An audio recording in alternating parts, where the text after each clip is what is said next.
Assalamualaikum warahmatullahi wabarakatuh. Perkenalkan, nama saya Riyadil Wardia, NIM 2020901105 dari kelas PI3 yang akan membagikan video edukasi tentang metode-metode psikologi pendidikan yang diampu oleh Bapak Dr. Muhammad Uyun MSI. Sebelum kita masuk ke materi, ada baiknya kita mengenal terlebih dahulu apa itu psikologi pendidikan.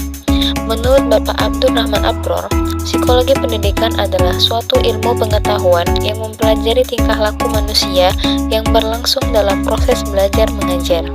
Lalu, metode-metode apa saja yang ada dalam psikologi pendidikan? Dalam psikologi pendidikan, metode-metode tertentu dipakai untuk mengumpulkan berbagai data dan informasi penting yang bersifat psikologis dan berkaitan dengan kegiatan pendidikan dan pengajaran. Pada umumnya, para ahli psikologi pendidikan melakukan riset psikologis di bidang pendidikan dengan memanfaatkan beberapa metode penelitian tertentu seperti yang akan kita bahas berikut ini. Yang pertama itu ada metode eksperimen. Merupakan serangkaian percobaan yang dilakukan eksperimenter dalam sebuah laboratorium atau ruangan tertentu dengan sesuai dengan data yang akan diangkat seperti pendengaran, penglihatan, dan juga gerak mata siswa. Metode eksperimen ini bertujuan untuk menguji keabsahan dan kecermatan kesimpulan-kesimpulan yang terkait dari hasil temuan penelitian dengan metode lain.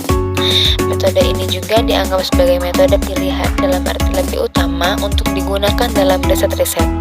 Yang kedua yaitu ada metode kuesioner. Biasa juga disebut dengan metode surat menyurat atau mail survey karena pelaksanaan penyebaran dan pengembaliannya sering dikirim ke dan dari responden melalui jasa pos.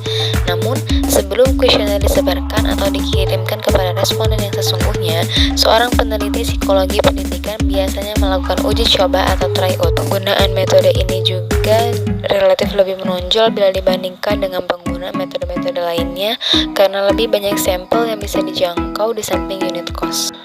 Yang ketiga, metode studi kasus atau case study, yaitu sebuah metode penelitian yang digunakan untuk memperoleh gambaran yang rinci mengenai aspek-aspek psikologis seorang siswa atau sekelompok siswa tertentu.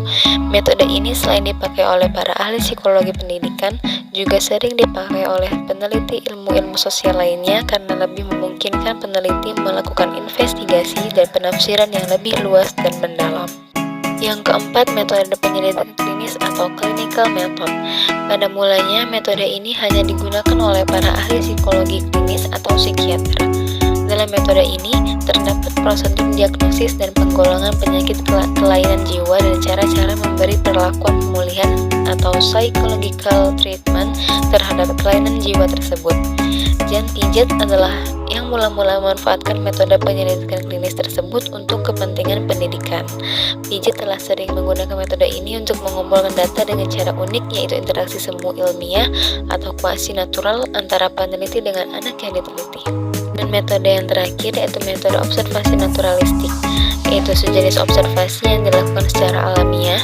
Dalam hal ini, peneliti berada di luar objek yang diteliti atau dia tidak menempatkan diri sebagai orang yang sedang melakukan penelitian.